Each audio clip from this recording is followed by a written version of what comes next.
4 नवंबर को हरिहर मिलन का उत्सव है। शाम को 6 बजे बाबा का हरिहर मिलन होता है। शाम के समय आसपास के गांव के लोग, आसपास के शहर के लोग आते हैं, हरिहर मिलन का दर्शन करते हैं, सुख पाते हैं, दीपदान करते हैं कुबेरेश्वर बाबा की धरा। और ये आज से नहीं, कई वर्षों से नियम से चला आ रहा है, कई वर्षों से पुराना चल। आप जितने भी ऑनलाइन कथा सुन रहे हो, आपसे निवेदन है वैकुंठ चतुर्दशी के दिन अपने शिवालय में, घर के आसपास में दीपदान जरूर करो, दीप अवश्य लगाओ। हरिहर मिलन का उत्सव बन सके तो रात्रि के समय पर जिनकी नेत्रों की ज्योति चली जाती है, आंखों से दिखता नहीं है, उसका उपाय भी वैकुंठ चतुर्दशी के दिन अवश्य करें हरिहर मिलन का। जो बच्चा पढ़ने में कमजोर होता है उसके लिए भी उपाय। 4 नवंबर को हरिहर मिलन का उत्सव है। आपको वैकुंठ चतुर्दशी के दिन स्मरण करना है। बन सके तो रात्रि के समय पर जिनकी नेत्रों की ज्योति चली जाती है, आंखों से दिखता नहीं है, उसका उपाय भी वैकुंठ चतुर्दशी के दिन अवश्य करें हरिहर मिलन का। जो बच्चा पढ़ने में कमजोर होता है उसके लिए भी उपाय।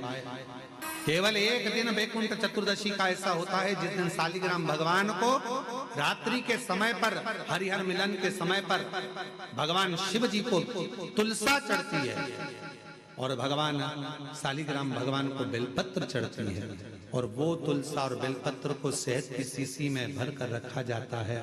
फिर उस शहद को जो बच्चा विद्वान नहीं है, पढ़ने में कमजोर, उसको दिया जाता है। कई लोग उसको नेत्रों में लगाकर नेत्र ज्योति को बढ़ाते हैं। बड़ी महत्व है। जो मंत्र आपको वैकुंठ चतुर्दशी के दिन स्मरण करना है, उस मंत्र को एक बार फिर हमारे साथ में बोले। ओम हीम ओम हरिणाक्षाय नमः शिवाय। ओम हीम ओम हरिणाक्षाय नमः शिवाय।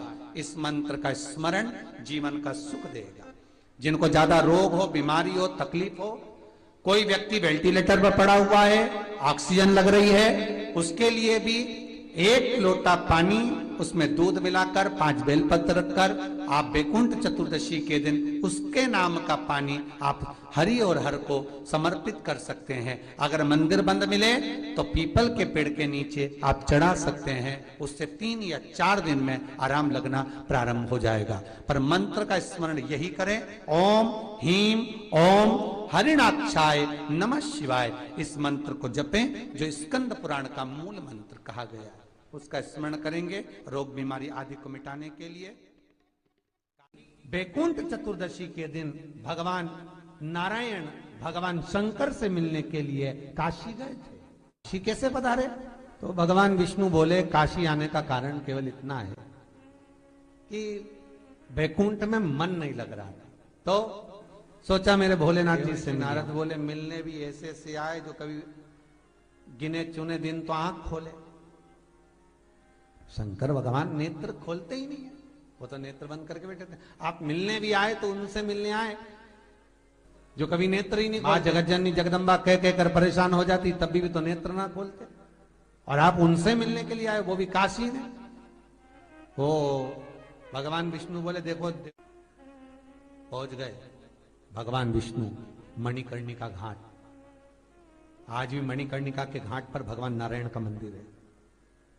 भगवान विष्णु मणिकर्णिका घाट पहुंच गए और मणिकर्णिका पर जाकर भगवान विष्णु ने एक कंकर उठाया, उसको घाट पर रखा और भगवान विष्णु उसकी आराधना में लीन हो गए। वैकुंठ चतुर्दशी का दिन भगवान विष्णु इतनी आराधना में लीन हुए, इतने लीन हो गए कि कब दिन निकल गया, कब शाम हो गई, बस केवल कंकर को देखते रहे और गंगा का जल छोड़ते रहे।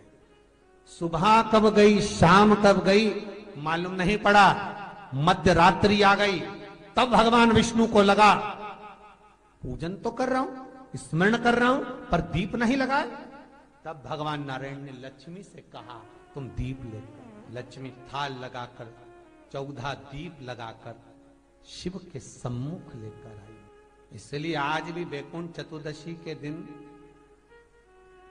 सुबह और शाम के दीपदान का महत्व नहीं है। कब का है? मध्यरात्रि के दीपदान का महत्व। और मध्यरात्रि के समय, मध्यरात्रि के अनुकूल में मां जब भगवान भूल गए तब लक्ष्मी जी दीप लेकर आई, प्रज्वलित किया, भगवान शंकर वहीं पर सम्मुख प्रकट हो गए। तब जैसे देवऋषि नारद ने कहा था कि कंकर में शंकर है, भगवान विष्णु ने देवऋषि नारद को हृदय से लगाया था, तब भगवान नारायण के सामने शिव प्रसन्न होकर भगवान नारायण को गले से लगाते हैं। इसको हमारे हिंदू धर्म में हरिहर मिलन कहते हैं। इसलिए बैकुंठ चतुर्दशी हरिहर मिलन, बैकुंठ चतुर्दशी। महाराज निवेदन करूंगा, जिसकी किडनी गड़बड़ हो गई हो, जिसका लीवर गड़बड़ हो गया हो, जिसको डायलिसिस चल रहा हो और छूट नहीं रहा हो, बैकुंठ चतुर्दशी के दिन नदी के घाट पर, नदी, तालाब, सरोवर, कुआं, बावड़ी जो हो, उसके तट पर 14 दीप लगाकर, पीपल के पत्ते पर शहद डालकर और उसमें एक काली मिर्ची शंकर जी का नाम डालकर बोलकर उसमें चढ़ा दें। उसी पत्ते की काली मिर्ची, थोड़ा सा शहद घाट पर डाल दें और उस पत्ते को घर पर लेकर आ जाए। जिसको डॉक्टर ने कह दिया डायलिसिस होगा, किडनी लीवर गड़बड़ हो रहे हैं, बैकुंठ चतुर्दशी के दिन रात्रि को 14 दीप लगाकर जब घाट से आए, जिस व्यक्ति को रोग है, बीमारी है, उसको वो पत्ते समेत चटा देना और फिर जाकर आप 8 दिन 10 दिन बाद जांच करवाओ, आपको उसका फल प्राप्त हो जाए, पर विश्वास रखकर, क्योंकि हरि और हर मिलन कोई साधारण नहीं। महाराज, जिस व्यक्ति की बीमारियां समाप्त नहीं हो रही हो, लगातार बीमारियां घेरे हुए हैं और बीमारियां चल रही हो, बहुत बीमारियां चल, एक बीमारी से निपटे दूसरी लग गई, दूसरी बीमारी से निपटे तीसरी लग गई, तीसरी से निपटे चौथी लग गई। महाराज, बैकुंठ चतुर्दशी के दिन तंत्र विद्या, देव विद्या, अघोर विद्या, रतन विद्या, सारी विद्याओं का स्मरण बैकुंठ चतुर्दशी के दिन अच्छी अच्छी विद्या सब नारायण और शिव का स्मरण करती है, भगवान विष्णु और भगवान शंकर का स्मरण, अच्छी अच्छी विद्या। शास्त्र कहता है जिसको बहुत रोग हो, एक रोग मिटा दूसरा चालू, दूसरा रोग मिटा तीसरा चालू, तीसरा रोग मिटा चौथा चालू, चौथा रोग मिटा पांचवा चालू, बहुत रोग से ग्रस्त है। कुछ ना करिए, एक काम करिए, 7 काली मिर्ची लो, 5 लौंग लो और 5 बमोल के कांटे, बमोल के वृक्ष के जो कांटे होते हैं, अगर बमोल के वृक्ष के कांटे ना मिले तो गुलाब के कांटे ले लो, कांटे लेकर उसको एक लाल पोटली में, एक लाल कपड़े में, छोटे से टुकड़े में उसको बांधकर, जो व्यक्ति बीमार है उसके ऊपर से हरि और हर का, भगवान शंकर का मूल मंत्र का स्मरण कर। अगर कोई मंत्र, गला पकड़ रहा है, अगर कोई मंत्र ना हो महाराज, तो श्री शिवाय नमस्तुभ्यम और ओम नमो भगवते वासुदेवाय, इसका स्मरण कर आप 21 बार उतार कर उसी व्यक्ति के सामने बाहर, घर के बाहर उस पोटली को जला दीजिए। उसकी धुआं उस जीव को लगने जो निरंतर बीमार पड़ रहा है, निरंतर बीमारियां धीरे धीरे छूटने लगेंगी महाराज, धीरे धीरे समाप्त। जिसको श्वास से जुड़ी हुई प्रॉब्लम रहती है, दमे से जुड़ी हुई प्रॉब्लम रहती है, श्वास की बीमारी रहती है, या महाराज दिन रात खांसी चल रही हो, श्वास से जुड़ी हुई परेशानी चल रही हो, उसके लिए निवेदन है 7 लौंग पीपल के पत्ते पर रख लीजिए और घर के बाहर 5 दिए घी के लगा दीजिए।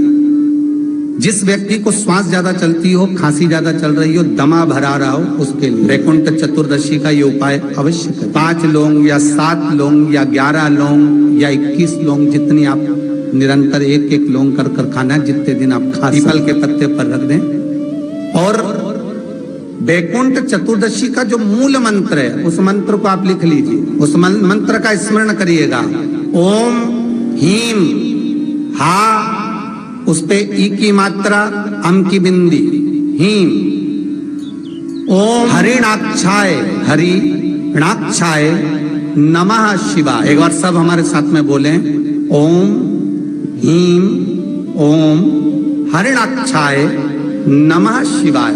बस इस मूल मंत्र जो स्कंद पुराण में वैकुंठ चतुर्दशी का मूल मंत्र कहा गया है, इस मंत्र का 21 बार स्मरण कर कर लौंग को उठा लें और उस लौंग को वापिस लेकर आ जाएं। एक एक लौंग कर कर सुबह या शाम में कभी भी खाना प्रारंभ कर दे, धीरे धीरे दमे की बीमारी में, खांसी में, श्वास में आराम मिलना प्रारंभ हो जाए। पर इस मंत्र को वैकुंठ चतुर्दशी के दिन रात्रि को जब आप 11 बजे से लेकर 12:30 के बीच में जब पीपल के पत्ते के ऊपर जब आप लौंग रखें, पीपल के पत्ते के ऊपर जब आप लौंग रखें, उस समय पर इस मंत्र का 21 बार स्मरण होना जरूरी है महाराज। इस मंत्र को और यह मंत्र कोई साधारण नहीं है। फिर निवेदन करेंगे, ये मंत्र जीवन का सुख देने वाला है। मैं उनके लिए भी कहूंगा जिनकी नौकरी नहीं लग रही, सर्विस नहीं लग रही, बहुत तकलीफ में, बहुत कष्ट, और खूब हाथ पैर पटक रही है, कहीं नौकरी लगी नहीं रही है, लॉकडाउन हुआ जब से तो घर में ही बैठे हो महाराज, उनके लिए भी है महाराज। एक कमलगट्टा हाथ में रखिए, किसी जलाशय के पास में, अगर जलाशय दूर हो, नदी, तालाब, बावड़ी, कुआं ये सब दूर हो, तो घर में ही एक तांबे के कलश में पानी भर लीजिए और कलश के पास में एक कमलगट्टा जो हाथ में रखा है उसको जल पात्र के पास में रखकर 7 दिए घी के लगाएं, 1 दिया चौमुखी सरसों के तेल का लगाएं महाराज, उसको रख लें और कमलगट्टा पास में रखकर जो मंत्र अभी आपको बताया, ओम हीम ओम हरिणक्षाय नमः शिवाय, इस मंत्र का जप करें 1 माला और अपनी कामना कर कर वो कमलगट्टा अपने साथ में रख लें। जब किसी एग्जाम को देने के लिए जाएं, जब किसी इंटरव्यू को देने के लिए जाएं, वो कमलगट्टा आपके साथ लेकर जाएं, आपको सफलता प्राप्त होगी। जब फॉर्म भरें तो उसको अवश्य, सहज नहीं है महाराज वैकुंठ चतुर्दशी। यूट्यूब पर डला हुआ है, हमारे गूगल पर डला हुआ है, और हम समिति से भी कहेंगे, कुबेरेश्वर धाम विठले सेवा समिति से, कि सोशल मीडिया पर जो भी वैकुंठ चतुर्दशी के उपाय हैं वो हमारे लिंक पर अवश्य डालें और हमारे यूट्यूब गूगल पे अवश्य डालें, जिससे जनमानस को वो प्राप्त हो और लोग उस उपाय को कर सकें। केवल एक दिन वैकुंठ चतुर्दशी का ऐसा होता है जिस दिन शालिग्राम भगवान को रात्रि के समय पर, हरिहर मिलन के समय पर भगवान शिव जी को तुलसा चढ़ती है और भगवान शालिग्राम भगवान को बेलपत्र चढ़ती है, और वो तुलसा और बेलपत्र को शहद की शीशी में भर कर रखा जाता है। फिर उस शहद को जो बच्चा विद्वान नहीं है, पढ़ने में कमजोर, उसको दिया जाता है। कई लोग उसको नेत्रों में लगाकर नेत्र ज्योति को बढ़ाते हैं। बड़ी महत्ता, हरिहर मिलन की महत्वता का वर्णन। शिव शंकर अपने पूर्व कर्म का भोग मनुष्य को भोगना ही पड़ता है, ये शिवपुराण कर रही है। अच्छा कर्म करा, चुईया का जन्म पाया, चुईया का जन्म पाकर भी अच्छा काम कर दिया। दिए में जल पीने के लिए गई थी और उससे उसके मुख से बत्ती बढ़ गई, दिया और तेज प्रज्वलित हो गया। उसका पुण्य ये मिला कि विदर्भ राज के घर में ललिता बनकर जन्म ली, बेटी बनकर राजा के घर में विवाह हो गया, राजा के घर में भी श्रेष्ठ रानी बन गई। ये पूर्व का कोई सुख होता है जो हमको मिला। और हम आप सबको साधुवाद दे, ना जाने कौन सा पुण्य आपने अपनी जिंदगी में करा होगा, जो कार्तिक के महीने में गोपाष्टमी के दिन आज आपको यहाँ शिव महापुराण की कथा सुनना, गौ माता का दर्शन करना, दान करना, पुण्य करना, अन्नकूट महाप्रसाद को ग्रहण करना, अन्नकूट का दर्शन करना, ये सब आपको मिल रहा है, सब कुछ आपको प्राप्त है। कितने शिव भक्त अन्नकूट प्रसाद के लिए कोई चावल लेकर आया, कोई गेहूं लेकर आया, कोई ने भेंट दान करा, कोई ने ऑनलाइन दान करा, सबने अन्नकूट है, बाबा का अन्नकूट है, आज बाबा का अन्नकूट, सबने अपने हिसाब से दिया। आपका एक बेलपत्र भी अगर कुबेरेश्वर धाम पर लगा है तो वो सुख देने वाले। धाम पर बैठकर आपने जो 108 बार श्री शिवाय नमस्तुभ्यम कहा, वो पुण्यदायक है आपके कार्तिक। आइए भक्तों, आज सुनते हैं तुलसी माता की चालीसा। यह चालीसा सुनने से होती है हर रोगों से मुक्ति, मिलती है सुख समृद्धि का आशीर्वाद। तो एक बार बोलिए प्रेम से विष्णु भगवान की जय, तुलसी माता की जय, भगवती माता की जय। श्री तुलसी महारानी करु विनय सिर नाय। जो मम हो संकट विकट दीजे मात नसाय। नमो नमो तुलसी महारानी महिमा अमित न जाए बखानी। दियो विष्णु तुमको सम्माना जग में छायो सुयस महाना। विष्णु प्रिय जय जयंती भवानी तिहु लोक की हो सुख खानी। भगवत पूजा करे जो कोई बिना तुम्हारे सफल न हो। जिन घर तब नहीं होए निवासा उस पर करे विष्णु नहीं वासा। करे सदा जो तब नित्य सुमरन ते ही के काज होए सब पूरन। कार्तिक मास महात्म्य तुम्हारा जाको जानत सब संसारा। तब पूजन जो करे कुमारी पावे सुंदर वर सुकुमारी। करे जो पूजा नित प्रति नारी सुख संपत्ति से होए सुखारी। वृद्धा नारी करे जो पूजन मिले भक्ति होवे पुलकित मन। श्रद्धा से पूजे जो कोई भवनिधि से तर जावे सोई। कथा भागवत यज्ञ करावे तुम बिन नहीं सफलता पावे। छायो तब प्रताप जग भारी ध्यावत तुम्हि सकल चितधारी। तुम्हि मात यत्र तंत्र में सकल काज सीधे होवे क्षण में। औषधि रूप आप हो माता सब जग में तब यश विख्याता। देव ऋषि मुनि और तपधारी करत सदा तब जय जयकारी। वेद पुराणन तब यश ज्ञाया महिमा अगम पार नहीं पाया। नमो नमो जय सुख कारिणी नमो नमो जय दुख निवारिणी। नमो नमो सुख संपत्ति देनी नमो नमो अख काटन छेनी। नमो नमो भक्तन दुख हरनी नमो नमो दुष्टन मद छेनी। नमो नमो भव पार उतारिणी नमो नमो परलोक सुधारिणी। नमो नमो निज भक्तन उबारिणी नमो नमो जन काज सवारिणी। नमो नमो जय कुमति नशावनी नमो नमो सब सुख उपजावनी। जयति जयति जय तुलसी माई ध्याऊ तुमको शीश नवाई। निर्जन जानी मोहि अपनाओ बिगड़े काज आप बनाओ। करूँ विनय मैं माते तुम्हारी पूरन आशा करूँ हमारी। शरण चरण कर जोड़ी मनाओ निस दिन तेरे ही गुण गाऊं। करहु मात यश अब मोह पर दाया निर्मल होए सकल मम काया। मांगू मात या वर दीजे सकल मनोरथ पूरन कीजे। जानू नहीं कुछ नेम उचारा क्षमहु मात अपराध हमारा।